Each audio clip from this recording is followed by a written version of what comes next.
Well, you talked about, pretty similar, you talked about family values and the partnerships and whatnot. It's actually how we came to acquire VHT. They were one of our customers and partners, and we knew we needed to get closer to the customer because just the relationships matter, especially in real estate.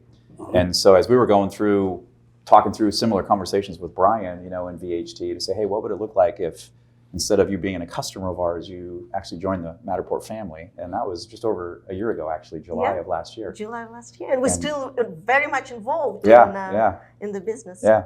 So you talked about the values, which that one hit home for me. We talk about the 3 dimensions of Matterport being a 3D company, which is be a leader, be inclusive.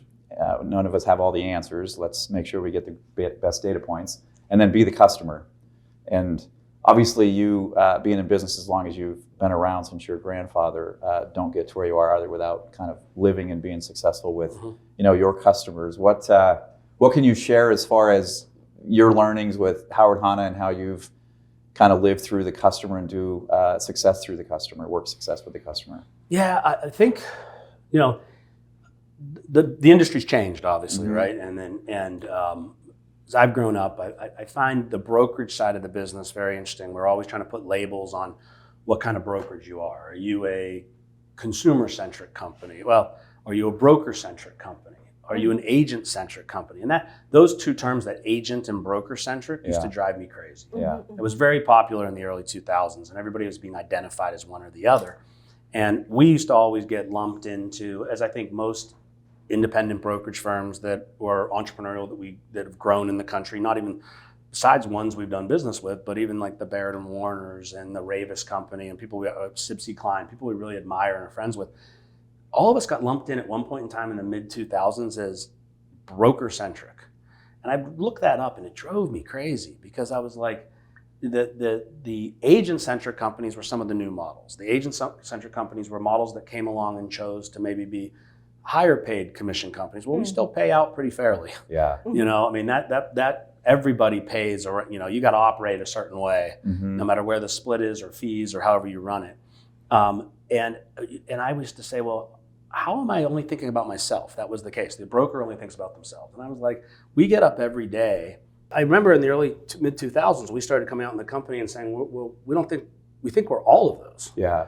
We think that, but most importantly, we're consumer centric. Yeah. Because the customer, at the end of the day, I found that if we are being innovative, creative, attentive, focused on the customer needs, because that's who's paying us, right? And if we're making the right decisions, the right marketing support, the right technology, the right disruption that's needed in the business at times, and we are always thinking, does it benefit our customers? And we weigh that. Because if the people who are paying us the fee, if they're happy, the internal customer, the agent, is going to be happy.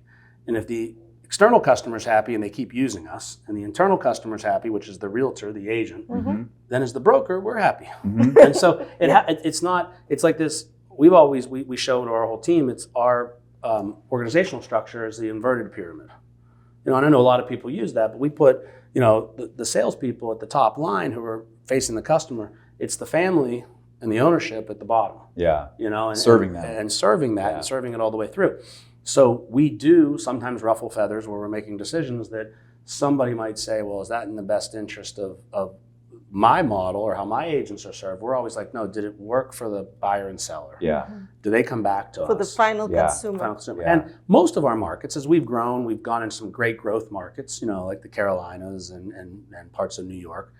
But we were growing up in markets like Pittsburgh and Cleveland and Michigan and Youngstown, Ohio and Erie, Pennsylvania. I mean, our roots are in markets regionally that we didn't have huge population increases. We didn't have huge growth, development. So we had to create customers for life. And I think if you look at our market shares in some of those areas, they're pretty significant. And I think it's because customers do choose us and our agents stay with us for a long time and our management team stays with us. So there's a lot of consistency. Yeah. And somebody might have a flash in the pan, but I think if you look at us, at least over the last 20 years, and just looked at our record, we're pretty consistent and we do a nice job and we get the results we want. So if you grew more through market share growth versus the market necessarily growing, yes, like in Pittsburgh area and so forth,